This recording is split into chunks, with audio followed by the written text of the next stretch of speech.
তো এখন দেখো হিট সেটিং, হিট মানে তাপ, তাই না? হিট সেটিং সেট করা মানে কোনো কিছু পারমানেন্ট করা, তো স্থায়ী করা। তো হিট সেট মানে কি, হিট দ্বারা সেট করে নেওয়া, মানে কোনো কিছুকে হিট দ্বারা সেট করা মানে তাপ দ্বারা সেট করা। তো সেট করা বলতে কী বোঝায় দেখো, মনে করো হিট সেটিং মানে হিট দ্বারা সেট করা। মনে করো একটা বস্তুকে মনে করো একটা লোহার পাত্রে কী করলা, তুমি 1200 ডিগ্রি সেলসিয়াস তাপমাত্রা প্রদান করলা।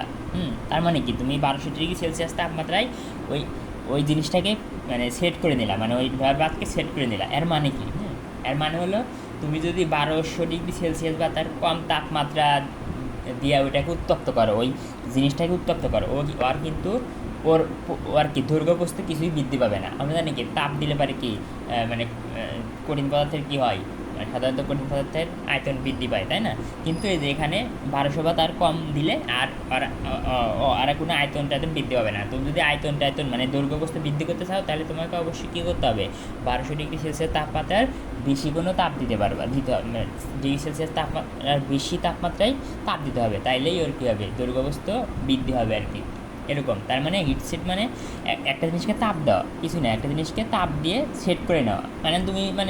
তুমি বিভিন্ন ডিগ্রি সেলসিয়াস তাপমাত্রায় হিট সেট করতে পারো। তুমি তাহলে 500 ডিগ্রি সেলসিয়াস তাপমাত্রায় হিট সেট করতে পারো, 200 ডিগ্রিতে করতে পারো, 300 ডিগ্রিতে করতে পারো, এরকম। হ্যাঁ, মনে করো তুমি 300 ডিগ্রি সেলসিয়াস তাপের সাহায্যে তুমি কী করলা, একটা জিনিসকে হিট সেট করলা। তার মানে কি, 300 ডিগ্রিতে করছো, তার মানে ওই জিনিসটার দৈর্ঘ্যপ্রস্থ বাড়াতে চাইলে তোমাকে অবশ্যই কি 300-র চেয়ে বেশি পরিমাণ তাপ দিতে হবে, তাইলে ওর দৈর্ঘ্যপ্রস্থ চেঞ্জ হবে। অর্থাৎ 300 বা তার কম দিলে পারে ওর দৈর্ঘ্যপ্রস্থ আর কি তোমার কী হবে না, চেঞ্জ হবে না।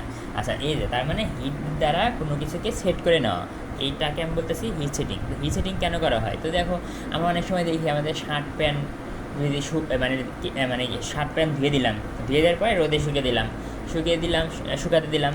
তো কিছুক্ষণ পর যায় দেখি যে ফ্যাব্রিকটা জামা কাপড় শুকানোর পর যায় দেখি ফ্যাব্রিকটা জামা যতটুকু কিনছিলাম তার চেয়ে ছোটো হয়ে গেছে, অথবা যতটুকু কিনছিলাম তার চেয়ে দৈর্ঘ্য প্রস্থে বড় হয়ে গেছে, এরকম দৈর্ঘ্য বেড়ে গেছে অথবা দৈর্ঘ্য কমে গেছে, অর্থাৎ দৈর্ঘ্য সংকোচন হয়েছে অথবা দৈর্ঘ্য প্রসারণ হয়েছে, এরকম হলো কেন? হ্যাঁ, তো এই যে যদি কোনো ফ্যাব্রিকে হিট সেটিং করা না হয়, হ্যাঁ, তাহলে ওই যে ওরকম হয়ে যায়। তখন ওই যে তোমার ধুয়ে দেওয়ার পরে দৈর্ঘ্য ছোটো হয়ে যেতে পারে অথবা দৈর্ঘ্য বড় হয়ে যেতে পারে। এই যে দৈর্ঘ্য ছোটো বা বড় হয়ে যাওয়াকে বলা হয় সিনকেজ। দৈর্ঘ্য ছোটো বা বড় হয়ে যাওয়াকে বলা হয় সিনকেজ। তো এই যে এই সিনকেজ যেন না হয়, সিনকেজ যেন না হয়, এই জন্যে মূলত তোমার কী করা হয়, হিট সেটিং করা হয়। আচ্ছা, এখন তার মানে আমি সহজভাবে বলি, দেখো ডাইমেনশনাল স্টেবিলিটি, ডাইমেনশন মানে কি বলো, দৈর্ঘ্য প্রস্থ ইত্যাদি, তাই না? মানে কোনো দৈর্ঘ্য প্রস্থ এগুলোকে বলা ডাইমেনশন। মনে করো এটা তোমার একটা ফেব্রিক, যে দৈর্ঘ্য, তারপরে এটুকু হলো প্রস্থ, এই দৈর্ঘ্য প্রস্থকে বলা হয় ডাইমেনশন।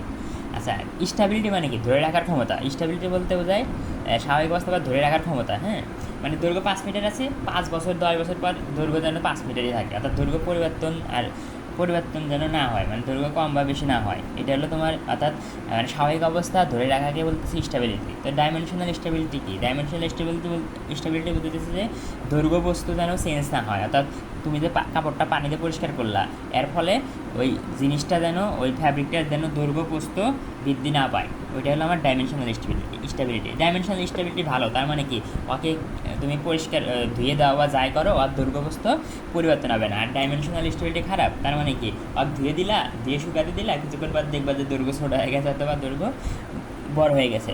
তো এই যে তোমার মূলত এই ডাইমেনশনাল স্টেবিলিটি দেওয়ার জন্যে ফ্যাব্রিককে কী করা, ডাইমেনশনাল স্টেবিলিটি প্রদান করার জন্য আমরা কী করি, হিট সেটিং করি, যাতে ওর দৈর্ঘ্য প্রস্থ কখনও চেঞ্জ না হয়। আমি যতটুকু দৈর্ঘ্য প্রস্থ বিশিষ্ট শার্ট প্যান্ট বানাইছি অতটুকু যেন থাকে। তার মানে হিট সেটিংয়ের মেইন উদ্দেশ্য কী বলো? মেইন উদ্দেশ্য হলো ফ্যাব্রিককে ডাইমেনশনাল স্টেবিলিটি দেওয়া হয়। হ্যাঁ, স্টেবিলিটি দেওয়া। এখন হিট সেটিং মানে কি, তাপ দেওয়া। হিট সেটিং বলতে কি, তাপ দেওয়া। হ্যাঁ, তুমি একটা মোমবাতি দিয়ে মনে করো মোমবাতি জ্বালাইছো, জ্বালে তোমার হাতকে তাপ দিতেছে, এরকম। হ্যাঁ, তার মানে হিট সেটিং মানে কি আসলে তাপ দেওয়া। এখানে কাকে তাপ দেওয়া হয়? ফেব্রিককে তাপ দেওয়া হয়।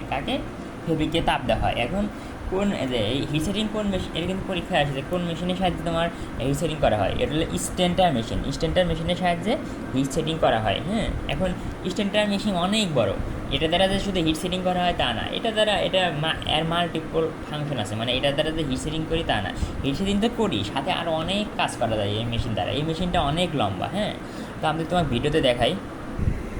তাকাও ওইদিকে, এই দেখো এখান থেকে শুরু করে একদম এই যে এখান থেকে শুরু করে মানে ফ্যাব্রিকটা রেখে দিছে, হ্যাঁ ফ্যাব্রিকটা রেখে দিচ্ছে, এই ফ্যাব্রিকগুলো এখান, আচ্ছা এটা তো ফেব্রিক রেখে দিচ্ছে, এর কিছু না, এখান থেকে শুরু করে একদম অনেক দূর দেখা যাচ্ছে, অনেক লম্বা স্ট্যান্ডার্ড মেশিন, অনেক লম্বা, হ্যাঁ এই যে এখান থেকে শুরু করে অনেক লম্বা, এই লম্বা মেশিনটাকে বলতেছে আমি স্ট্যান্ডার্ড মেশিন, মানে যে এখান থেকে একদম দেখো এই যে এখান থেকে শুরু করে, এটা না, এটা তো জাস্ট একটা মানে কী বলবো, এটা একটা ট্রলি আর ভিতরে ফ্যাব্রিক রেখে দিচ্ছে, এটা কিছু না, একদম এখান থেকে শুরু করে একদম লম্বা অনেক বড়, এটা হলো আমার স্ট্যান্ডার্ড মেশিন, হ্যাঁ। তো দেখো এই ট্রলি থেকে কি ফ্যাব্রিকটা এই স্ট্যান্ডার্ড মেশিনে প্রবেশ করতেছে, তারপরে বিভিন্ন জায়গায় যাচ্ছে, এই যে দেখো এগুলা যে দেখতেছো না, এই যে এগুলা সবুজ কালার, সরি সবুজ না কি দেন কালার, আমি হয়তো কালার ছিলেন নীল কালার, হ্যাঁ। তো এই যে নীল কালার দেখতেছো না, এগুলো এক একটা চেম্বার, অর্থাৎ এক একটা চেম্বার, তো স্ট্যান্ডার্ড মেশিনে অনেকগুলো চেম্বার থাকে, হ্যাঁ। এই যে এটা একটা চেম্বার, মানে এই যে এটা প্রথমে এটা একটা চেম্বার, এখানে প্যাডিং রোলার থাকে, তারপরে এখানে মানে এর ভিতরে বিভিন্ন কেমিক্যাল থাকে, তো দিয়ে সফেনার কেমিক্যাল থাকে, মানে এই কেমিক্যালের ভিতরে যখন এই ফ্যাব্রিকটা যায় তখন কি ফ্যাব্রিকটা নরম হয়ে যায়, সফেনার মানে ফ্যাব্রিকটা নরম হয়ে যায়, তুমি একটা ফ্যাব্রিক ধরলা দেখলে শক্ত লাগলো, আর একটা ফ্যাব্রিক ধরলা দেখলে নরম লাগলো, তো কোনটা ভালো? ওই নরম ফ্যাব্রিক, মানে আমরা চাই যে ফ্যাব্রিকটা নরম হয় আর কি, তো যাই হোক মানে শক্ত বা হার্শ না হয়, তার মানে দেখো স্ট্যান্ডার্ড মেশিনের সাহায্যে কিন্তু আমি ফ্যাব্রিককে সফেন মানে নরম করতে পারি, তারপরে হিট সেটিং করতে পারি, এরকম বিভিন্ন কাজ করতে পারি, মানে পুরাটুকু হলো হিট সেটিং, মানে স্ট্যান্ডার্ড মেশিন, এর সাথে বিভিন্ন কাজ করা হয়। তো তো দেখো কী হয়, প্রথমে ফেব্রিক রাখা আছে, ফ্যাব্রিকটা ওদের স্ট্যান্ডার্ড মেশিনের ভিতরে প্রথমে প্রবেশ করে, এই যে ফ্যাব্রিকটা দেখো এদের উপর দিয়ে এই যে এই রোলারের সাহায্যে যে স্ট্যান্ডার্ড মেশিনের ভিতরে প্রবেশ করতেছে, হ্যাঁ স্ট্যান্ডার্ড মেশিনের ভিতরে প্রবেশ করতেছে।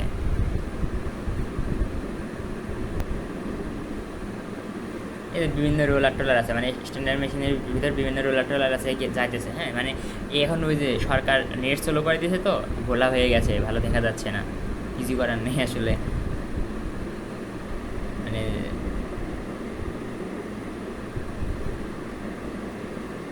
এই তো তারপরে এই যে আরে নেট ছিল বলতে যে এখন তো যে কোটা আন্দোলন হচ্ছে, এই জন্য আর কি যে নেট অফ করে দিচ্ছে না, এরকম কিছু একটা, যাই হোক। তারপর দেখো এই যে এরকম ফ্যাব্রিক ওই প্যাডিং রোলার থেকে আবার ওখানে আসলো, তারপরে ওই যে ফ্যাব্রিক দেখো এইভাবে যাচ্ছে, হ্যাঁ মানে শুধু ফ্যাব্রিক, এই দেখো ফ্যাব্রিকটা যাচ্ছে আর কি, সামনের দিকে আগাচ্ছে, তো এখানে হ্যাঁ মানে আমি দেখাতে পারিনি, এটা ভিডিও তুলে গেছে, এই যে দেখো এই যে এখানে এইরকম, হ্যাঁ আছে না, এখানে এই যে এটা এটা এই চেম্বারের সাহায্যে কী করা হচ্ছে, উইথটা মানে ফ্যাব্রিকের ড্রাই বলতে উইথ বোঝায়, মানে পোস্ত ঠিক করা হচ্ছে, মানে এই দেখো দুই সাইডে কিন্তু এই সাইডে আর এই সাইডে টেনে ধরে আছে ফ্যাব্রিকটাকে, হ্যাঁ ধরে আছে, আর এখানে কি ফ্যাব্রিকটার পোস্ত ঠিক করা হচ্ছে, মানে তুমি কত মিটার দুর্গবস্থা মানে কত মিটার পোস্টে যাচ্ছ, দেখা যাচ্ছ, হ্যাঁ। তারপরে এই যে এটা দেখতেছো না, এই যে এটা, হ্যাঁ আমি বলছিলাম না ওই যে তোমার অনেকগুলো চেম্বার থাকে, তো এখন এই যে এখান থেকে আবার এই যে এই চেম্বারগুলোর ভিতরে আবার ওই চেম্বারগুলোর ভিতরে ফ্যাব্রিকটা ঢুকতেছে, দেখো খেয়াল করো, এই যে ফ্যাব্রিকটা সামনে দিকে ওই চেম্বারগুলোর ভিতর ঢুকতেছে আর কি, ওই দেখো এই যে সামনের দিকে আগাচ্ছে, মানে ওই চেম্বারগুলোর ভিতর ফ্যাব্রিকটা ঢুকতেছে। তো দেখো এইগুলো চেম্বার, অনেকগুলো চেম্বার, এভাবে দেখো মনে করো এরকম এর একটা চেম্বার, এটা একটা চেম্বার, এরকম চেম্বার আছে, মানে ফ্যাব্রিকগুলো ওই যে ওখান থেকে এখন এই এর ভিতরে ঢুকছে, ঢুকে এইগুলার ভিতর দিয়ে মানে এই চেম্বারগুলোর ভিতর দিয়ে সামনে আগাচ্ছে, এগুলো তো আর দেখতে পারবো না বাইরে থেকে, ফ্যাব্রিক এই চেম্বারগুলোর ভিতরে ঢুকছে, ঢুকে এরকম এখন সামনের দিকে এরকম আগাচ্ছে, আগানোর পরে একসময় মানে এই মেশিন থেকে একদম স্ট্যান্ডার্ড মেশিন থেকে ফ্যাব্রিকটা বের হয়ে যাবে আর কি। এই যে অনেক বড় লম্বা মেশিন, তো এই যে ফ্যাব্রিকটা এভাবে সামনের দিকে আগাচ্ছে, ওগুলো আমরা দেখতে পারবো না, হ্যাঁ মানে ভিতরের জিনিস। এই দেখো ফ্যাব্রিকটা বের হয়ে আসলো, স্ট্যান্ডার্ড মেশিন থেকে একদম ফ্যাব্রিকটা বের হয়ে আসছে, এই যে এগুলো সব চেম্বার ছিল, এই চেম্বারগুলোর ভিতর দিয়ে ফ্যাব্রিক আসছে, আসার পরে এই যে চেম্বারগুলো একদম এই যে ফ্যাব্রিকটা এখন বাইরে আসতেছে, ফ্যাব্রিকটা এই যে মেশিন থেকে একদম এই বাইরে নিচের দিক জড়ো হচ্ছে আর কি, হ্যাঁ এই যে একদম ফ্যাব্রিক বাইরে আসলে এসে নিচে জমা হচ্ছে আর কি, এই তো এটা হলো তোমার স্ট্যান্ডার্ড মেশিনের কাজ।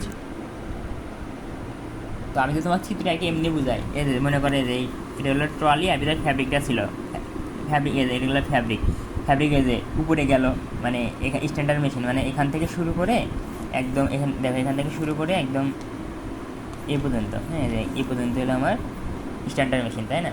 এই যে ফ্যাব্রিকটা উপরে গেল না, ভিডিওতে দেখলাম ওখান থেকে, আবার এই যে বললাম না এখানে কি তোমার ওই যে প্যাডিং রোলার টোলার থাকে, মানে এখানে পানি টানি থাকে, মানে সফেনার থাকে, মানে সফেনার কি এক ধরনের তরল পদার্থ, এর ভিতরে ফ্যাব্রিকটা যায়, ফলে কি ফ্যাব্রিকটা সফট হয়ে যায়, তারপরে ওই যে বলছি না যে এখানে কি উইথ মানে ফ্যাব্রিকের উইথ ঠিক করা হইতেছে, এই মনে করে এইটুকুতে উইথ ঠিক করা হলো, তারপরে এই যে আবার এই চেম্বার, এখানে আবার অনেকগুলো চেম্বার থাকে না, এই দেখো বাঘ, তাহলে এটা একটা চেম্বার, এটা আরেকটা চেম্বার, এর আরেকটা চেম্বার, এর আরেকটা, এরকম সাধারণত 10টা বা 12টা বা বিভিন্ন অনেকটা 9টা এরকম অনেকগুলো চেম্বার থাকে। এই চেম্বারগুলোর ভিতর দিয়ে ফ্যাব্রিক যায়, যে একদম মেশিন থেকে বের হয়ে আসে আর কি। এই তো এটা হলো তোমার স্ট্যান্ডার্ড মেশিনের প্রক্রিয়াটা।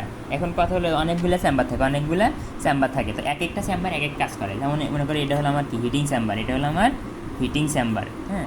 অর্থাৎ এই চেম্বারের সাহায্যে এই চেম্বারের ভিতর কী থাকে বলো, গ্যাস থাকে, কী থাকে, গ্যাস থাকে, মানে ওই গ্যাসের সাহায্যে কি, মানে বার্নার থাকে, ওই বার্নারের সাহায্যে ফ্যাব্রিককে তাপ দেওয়া হয়, মানে এই চেম্বারের সাহায্যে কী করা হয়, ফ্যাব্রিককে তাপ দেওয়া হয়। আবার এটা আলাদা একটা চেম্বারের আর একটা চেম্বার, মানে প্রত্যেকটা চেম্বারের তোমার কি আলাদা আলাদা কাজ আছে। তো এটা হলো আমার হিটিং চেম্বার। ওই আমি বললাম না যে স্ট্যান্ডার্ড মেশিনের সাহায্যে কী করা হয়, হিট সেটিং করা হয়। তো এই হিটিং চেম্বারের ভিতরে যখন যায় তখন কি এই হিটিং চেম্বারের ভিতরে তাপ থাকে, ওই তাপের সাহায্যে ওই তাপ কি ফ্যাব্রিককে তাপ দেওয়া হয়, ফ্যাব্রিককে এই চেম্বারের সাহায্যে তাপ দেওয়া হয়। মানে মনে করে নিচ থেকে বাজা হয়, মনে করে এখান থেকে আমি তাপ দিই, এটা হলো আমার ফেব্রিক, এটা হলো আমার ফেব্রিক, এতে মনে করে আমি তাপ দিতেছি, এখানে গ্যাস বার্নার আছে, বার্নারের সাথে ফ্যাব্রিককে তাপ দিতেছি, এই তাপ দেওয়া হলো হিট সেটিং। তার মানে আমি বুঝলাম যে স্টারিং মেশিনের সাহায্যে আমি হিট সেটিং করা হয়।